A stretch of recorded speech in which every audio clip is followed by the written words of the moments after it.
Afternoon student, welcome to Sia Courses classes. Okay, today I will discuss some important questions of class 7th and chapter 3rd and 4th. Third chapter में क्या है हमारे पास? Third chapter है हमारे पास data handling. Okay, मेरे according जो इसमें question important है वो मैं आपको आज बताऊंगी.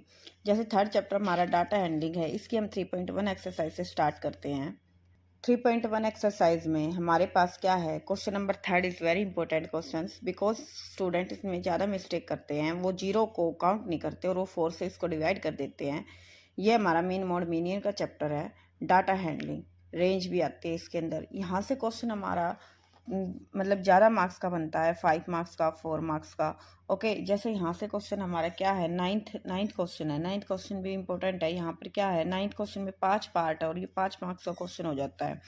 पाँच एक एक पार्ट का 1 मार्क्स हो जाता है और यहाँ पे 5 क्वेश्चन हो जाते हैं. ऐसे हमारे पास 8 क्वेश्चन है. 8 क्वेश्चन भी इम्पोर्टेंट है. ऐसे ही फिफ्थ क्वेश्चन है. फिफ्थ क्वेश्चन में भी स्टूडेंट इसमें सेकंड में भी इन्होंने पूछ रखा 3 और 4 से, तो यहाँ पर स्टूडेंट गलती कर देते हैं. तो हमारा फिफ्थ क्वेश्चन भी इम्पोर्टेंट है और 8 भी और 9th भी.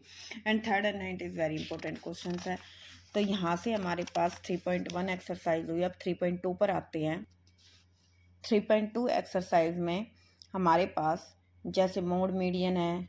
ओके, यहाँ पर third question and second question is also important. Second third यहाँ पर ऑल क्वेश्चन इम्पोर्टेंट है. 5 ही क्वेश्चन है पर सारे क्वेश्चन ही इंपॉर्टेंट रहते हैं. यहाँ पर ये क्वेश्चन, इस क्वेश्चन में भी बच्चे कंफ्यूज होते हैं कि is there more than one mode, क्या एक से ज़्यादा मोड हो सकता है. तो इस क्वेश्चन, ये जो क्वेश्चन है बच्चों को समझ नहीं आता. तो यहाँ पर ज़्यादातर सारे क्वेश्चन इंपॉर्टेंट है. और यहाँ पर जो हमारी 3.3 एक्सरसाइज है वो ग्राफ पर है. तो ग्राफ में जो यूटी वगैरह में ये मार्क्स देते हैं, ग्राफ में जो यूटी में देते हैं वो ग्राफ में कम, ग्राफ के क्वेश्चन कम ही देते हैं. एग्जाम में जरूर एक ग्राफ का क्वेश्चन पूछा जाता है. ये हमारी एक्सरसाइज 3.3 है. इसमें और सभी क्वेश्चंस, कोई भी क्वेश्चन हो सकता है. जैसे डबल बार ग्राफ वाला हमारा इंपॉर्टेंट क्वेश्चन ज़्यादा होता है. ओके, पर 3.3 एक्सरसाइज में जो हमारे एग्जामिनर है, ग्राफ जिसको है मतलब, वहाँ पर हमारे पास पूछे जाते हैं हाफ टर्म में, फुल टर्म में. ओके, थर्ड क्वेश्चन में ये क्वेश्चन हो गया हमारे पास डबल बार ग्राफ वाला. यहाँ से होते हैं इंपॉर्टेंट क्वेश्चन हमारे. अब फोर्थ चैप्टर है हमारा सिंपल इक्वेशंस. सिंपल इक्वेशंस के बारे में आपको पता ही है. सिंपल इक्वेशंस में क्या होती है, इक्वेशंस को सोल्व करना होता है, एक्स की वैल्यूज निकालनी होती है. इसकी भी एक्सरसाइज 4.1 पर आते हैं. ये हमारी 4.1 एक्सरसाइज है. 4.1 एक्सरसाइज में जैसे फोर्थ क्वेश्चन है, फोर्थ क्वेश्चन इंपॉर्टेंट होता है. इससे हम क्या करते हैं, इन स्टेटमेंट से हम इक्वेशन बनाते हैं. ऐसे ही फिफ्थ से हम क्या करते हैं. और हाँ, यहाँ पर ये हमारे पास चेक है, मतलब फर्स्ट क्वेश्चन और सेकंड क्वेश्चन सेम है, बट सेकंड क्वेश्चन में ये हम दे नहीं पाते, टेबल बनानी होती है. तो सेकंड क्वेश्चन ही ज़्यादातर एग्जामिनर देता है. इसी में से कोई ना कोई पार्ट हमें दे देता है और चेक करनी होती है कि ये वैल्यूज इस ब्रैकेट में देके, और हमें चेक करनी होती है.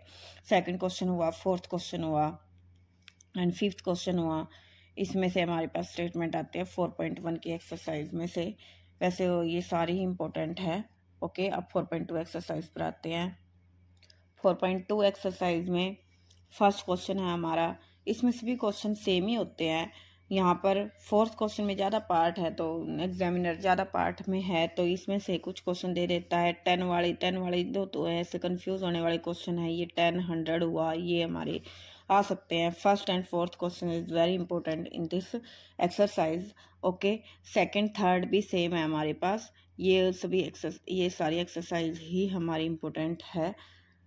अब 4.3 पर आते हैं.